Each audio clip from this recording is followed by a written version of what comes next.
Someone said having Netanyahu on is like having modern day Hitler. No, I saw that. Which is, honestly, guys, I'll be honest. I'm here to...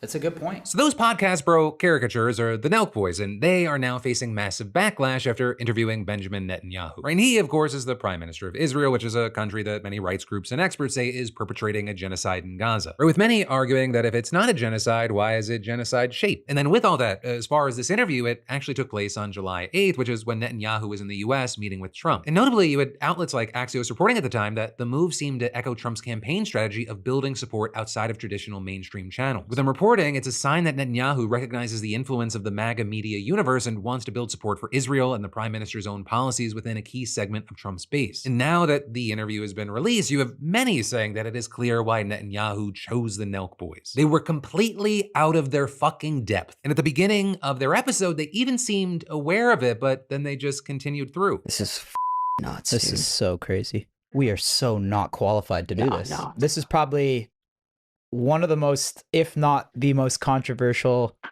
podcast we for sure the most have we've ever done. Yeah, 100%. And by the way, I want to say too, I'm not claiming to be an expert on this issue or anything like that. I see so much stuff about, what's going on in Israel and, Iran and Palestine.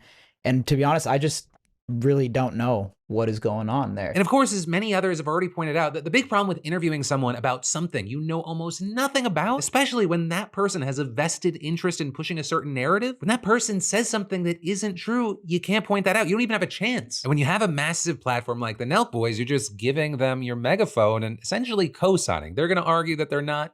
That's essentially what you're doing.